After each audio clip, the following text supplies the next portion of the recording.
Hello বন্ধুরা, আমি শম্পা। আমার এই ছোট্ট চ্যানেলে তোমাদের সবাইকে জানাই অনেক অনেক শুভেচ্ছা আর ভালোবাসা। কাল তো তোমাদের দেখিয়েছিলাম আমি আর রিতবাবু একদম রেডি হয়ে বেরিয়ে পড়েছিলাম, আর বাইরে এসে দিদি রীতিমতো ডাকাডাকি করছিল। তবে তারপর থেকে তোমাদের সাথে আর কিছুই ভাগ করে নেওয়া হয়নি। আজ তাই ভিডিওটা সেখান থেকেই শুরু করলাম। এই হলো আমার পাশের বাড়ির দিদি আর হৃদের মামনি। দিদি সাহস জুগিয়েছিল তাই, না হলে হৃদকে নিয়ে বাজারে গিয়ে পুজো দেওয়ার কথা এ তো আমি ভাবতেই পারতাম না।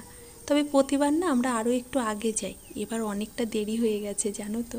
চলো এবার ঝটপট বেরিয়ে পড়ি, না হলে আরও অনেক দেরি হয়ে যায়। দেখো কাণ্ড, কত মানুষের পরে আমাদের লাইন। এবার না আমরা বেশ দেরি করে ফেলেছি জানো তো, তাই এমন ভিড়ে পড়তে হলো, না হলে না এমনটা হয় না। ওদিকে আবার রিতবাবুরও ঘুম পেয়ে গেছিলো, আর ও যে শুধু আমাদেরই কোলে ছিল এমনটা নয়, সবার কোলে কোলে ঘুরে বেড়াচ্ছিল জানো তো।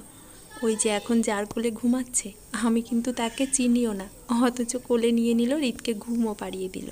পাক্কা 1.5 থেকে 2 ঘন্টা দাঁড়িয়ে থাকার পর এই যে এখন আমাদের লাইন। চলো পুজোটা সেরে নিই।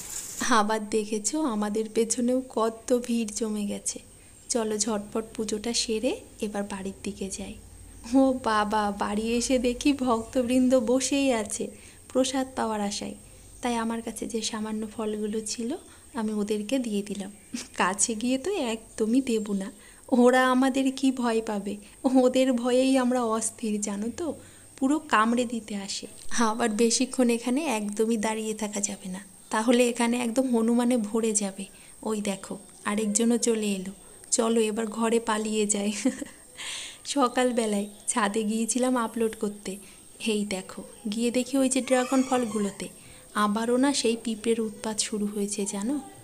আবারও আজ একটু ওষুধ দিতে হবে, না হলে হয়তো এই ফলগুলোও নষ্ট হয়ে যাবে। ভয় লাগছে, এতগুলো ফল নষ্ট হয়ে গেছে তো। আর এদিকে দেখো চাল কুমড়ো গাছটা ছাদে উঠে পড়েছে, মাত্র 3 দিন পর ছাদে উঠলো। কত নিচ থেকে টেনে তুলেছি। এটা তো সবে উঠলো, আর নিচেই সেই চাল কুমড়ো গাছটা যেটা আম গাছে তুলেছিলাম। চলো দেখবে কত চাল কুমড়ো হয়েছে। ওই দেখো, দেখতে পাচ্ছ? পারতে হবে আজ জানো তো, অনেকটা বড় হয়ে গেছে। এই একটা, আবার ও পাশেও আছে। আর আমগুলোও দেখেছো, আজ আমও পারবো, চাল কুমড়োও পারবো। এই দুটো চাল কুমড়ো বেশ বড় হয়ে গেছে। আর তাছাড়া কিন্তু ছোট ছোট এখনও অনেক চাল কুমড়ো আছে জানো তো, ওগুলোও কদিনের মধ্যে বেশ বড় হয়ে যাবে। তারপর মিমিকে স্কুলে দিয়ে এসে সোজা আগে ঢুকে পড়লাম রান্নাঘরে। চিকেনের সব জোগাড় যন্ত্র তো হয়েই গেছিলো, তাই চিকেনটা আগে বসিয়ে দিলাম, আর একটা ওভেনে ভাত বসিয়ে দিলাম। ওগুলো বসিয়ে রেখে এলাম এই যে চাল কুমড়ো আর আম পাড়তে। এই এক ভীষণ কষ্টের কাজ জানো তো। এই যে আম গাছের মধ্যে যে ঠিকভাবে না পারা যায় না, খুব কষ্ট হয় পাড়তে। তবুও ভালো হনুমানের হাত থেকে বাঁচানো যায় আর কি। চাল কুমড়োটা পেরে নিলাম, আমও একটা পারলাম, এখনও একটা চাল কুমড়ো আর আম পাড়া বাকি। তারপর আবার একটু পেঁপেও পারবো। এই সব কিছু পেরে নিয়ে তারপর যাব আবার রান্নাঘরের বাকি রান্নাটা সারতে। এই দেখো এইগুলো পেরে নিলাম, আর এগুলো সব কিন্তু আমরা নিজেরা খাবো না, আশেপাশে সবাইকে দিয়েই খাওয়া হবে। তাই আর কি একসাথে সব পেরে নিলাম। কটা দিন হয়েছে ঠিকভাবে যেন রান্নাই করা হচ্ছিল না। 3 দিন তো পরপর নিরামিষই খাওয়া হলো, আবার আমার জন্য বাড়ির সবাই 2 দিন নিরামিষ খেলো। আমার না একদমই ভালো লাগছিল না জানো তো, তাই আজ একদম জমিয়েই রান্না করলাম। জমিয়ে বলতে একটু বেশি পদে রান্না করলাম আর কি, প্রতিদিনের তুলনায় একটু বেশি। সকালে মিমিকে স্কুলে দিয়ে এসেই না রিতকে আগে ঘুম পাড়ালাম, তারপর সোজা রান্নাঘরে ঢুকে পড়েছি রান্না করব বলে।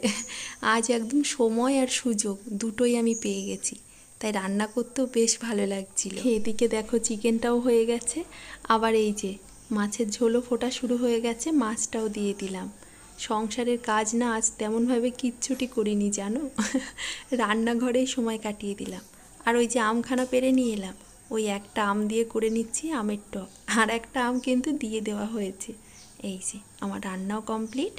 একদম একটু কষা কষা মতো মাংস করলাম, চাল কুমড়ো পাতলা করে কালো জিরে কাঁচা লঙ্কা ফোড়নে ভেজে নিয়েছি, আর চাল কুমড়ো আলু দিয়ে বাটা মাছ, আর এই হলো আমের টক।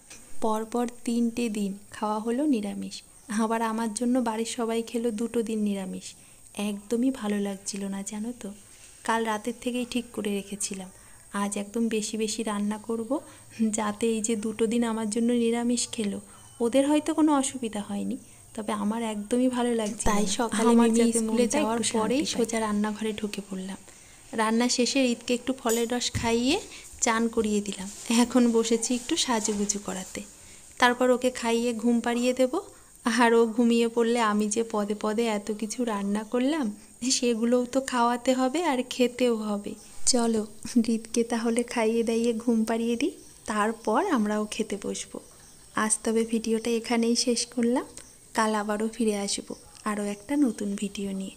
সবাই ভালো থেকো আর অবশ্যই অনেক অনেক আনন্দে থেকো। টাটা।